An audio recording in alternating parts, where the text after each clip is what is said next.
Kabul airport के बाहर धमाका हुआ और फिर उसके बाद से जो इंटरनेशनल इम्पैक्ट उसका आया है उसमें पाकिस्तान की तरफ भी देखा जा रहा है कि आज जो ये वाक़या हुआ है, ये जो हम सब के जो खदशात हैं उसका पहला झटका आज लग गया है। अब अमरुल्लाह साहले का ट्वीट आता है, वो कहता है जनाब तालिबान का हक्कानी नेटवर्क का ताल्लुक है दाइश से और तालिबान एक्टिंग कर रहे हैं क्योंकि तालिबान ये एक्टिंग, ये सारी सूरत हाल अपने आका से, अपने मास्टर से सीखी हुई है जो कि है पाकिस्तान। तो पाकिस्तान को घसीटा जा रहा है कि पाकिस्तानी एटमी हथियार अब खतरा है अफगानिस्तान के अंदर और वो तालिबान के हाथ में लग सकते हैं कि यहाँ जाके उनकी हुकूमत पलटते हैं, उसमें कत्ल व गारत कराते हैं, बॉम्बिंग करा रहे हैं एयरपोर्ट के ऊपर। आपका हाथ सबके सामने नंगा है। आप everyone knows, every analyst of the Afghanistan issue knows that Pakistan has played a very dirty role. जय हिंद दोस्तों, a very warm welcome to Hindustan special channel. जैसा कि दोस्तों आपने क्लिप में देखा, अंतर्राष्ट्रीय मीडिया ने पाकिस्तान पर उंगलियां उठानी शुरू कर दी हैं। दरअसल काबुल एयरपोर्ट पर आत्मघाती हमले की जड़ पाकिस्तान में ही है। 100 से ज्यादा लोगों की जान लेने वाले इन धमाकों की जिम्मेदारी ISI खुरासान यानी कि ISI-K ने ली है। इस आतंकी संगठन का चीफ असलम फारूकी है जो कि एक पाकिस्तानी नागरिक है और खुरासान का चीफ बनने का सफर उसने पाकिस्तान से ही शुरू किया है। यानी काबुल एयरपोर्ट की धमाके की जड़ पाकिस्तान में ही है। पाकिस्तानी मीडिया खुद ही ये बता रहा है कि काबुल एयरपोर्ट पर हुए आत्मघाती हमले के लिए पाकिस्तान शक के दायरे में आता जा रहा है।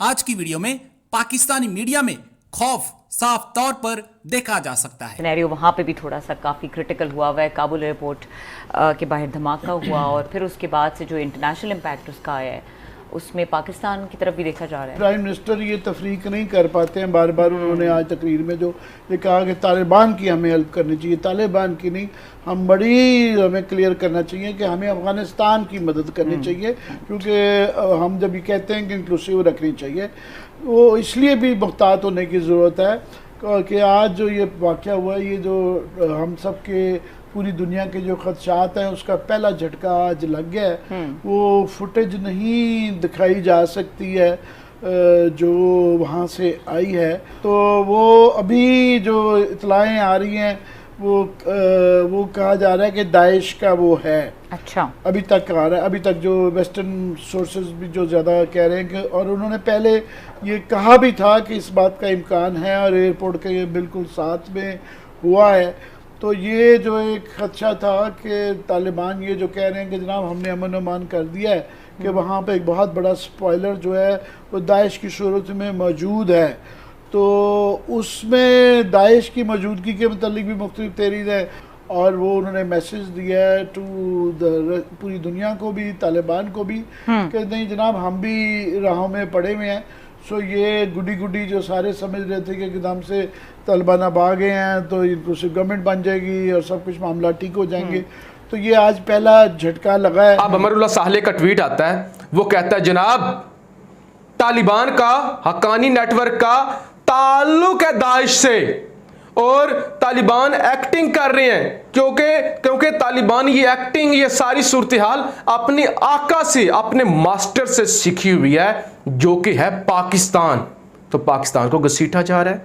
फिर जी US के अंदर 60 से ज्यादा मेंबर जो हैं उनकी सेनेट के, पार्लियामेंट के, वो इकट्ठे होते हैं, कांग्रेसमैन, वो एक सिग्नेचर करते हैं एक एप्लीकेशन पर कि आप छोड़ के आ गए हो ना तालिबान को, सब कुछ सौंप के आ गए हो तालिबानों को। क्या गारंटी है कि तालिबान एटम बम पाकिस्तान से हासिल नहीं करेंगे? क्या गारंटी है कि तालिबान पाकिस्तानी असला इस्तेमाल नहीं करेंगे, यानी एटमी हथियार इस्तेमाल नहीं करेंगे? क्या जो बाइडेन ने कोई गारंटी ली हुई है?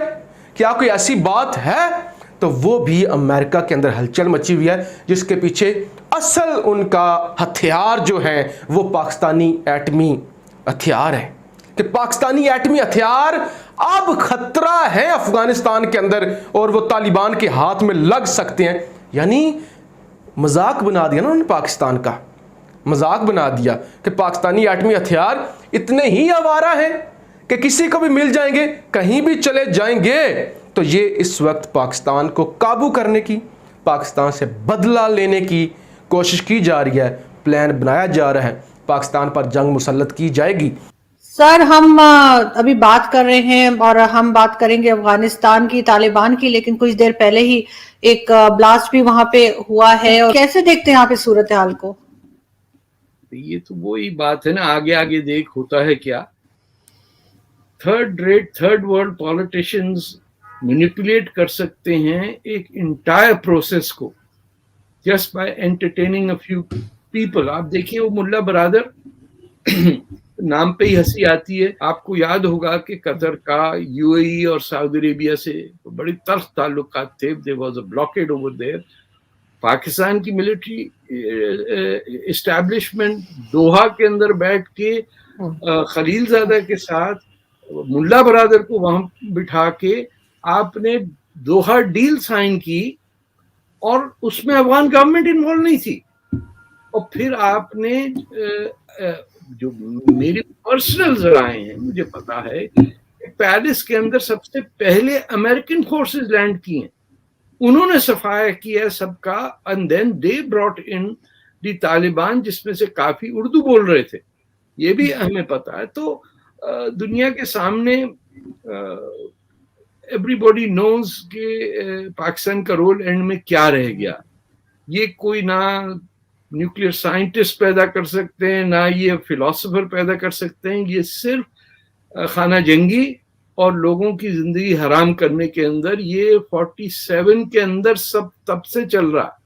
मैंने एक दफा शायद आपको बताया था कि अक्टूबर 47 के अंदर 700 पश्तूनों को दरिया पे खड़ा करके दे वर ऑल शॉट डेड। उसको बराबर नहीं, I forget the name, but it was an assassination carried out and killed. और खुद सारे खुदाई खिदमतगार थे, उनका गुनाह क्या था? वो गफ्फार खान के साथ होते थे। Peaceful citizens were killed. So हमने तो कभी एक तो अपनी जहनियत में पश्तून और बलोच को इंसान ही नहीं समझा। बंगाली को तो हम काला छोटा समझते थे। अनफॉर्चुनेटली इसके आगे जाके आप किसी के यहाँ जाके उनकी हुकूमत पलटते हैं, उसमें कत्ल व गारत कराते हैं, बॉम्बिंग करा रहे हैं एयरपोर्ट के ऊपर, आपका हाथ सबके सामने नंगा है। आप everyone knows, every analyst of the Afghanistan issue knows that Pakistan has played a very dirty role. आज सुबह इंटरव्यू था अमरुल्लाह साले का अल्लाह हकीम के साथ on BBC. He dealt out in detail that वो तो पंशीर वैली के अंदर हैं और वो अहमद शाह मसूद के बेटे के साथ जो उन्होंने रेजिस्टेंस शुरू की, that means this war will continue.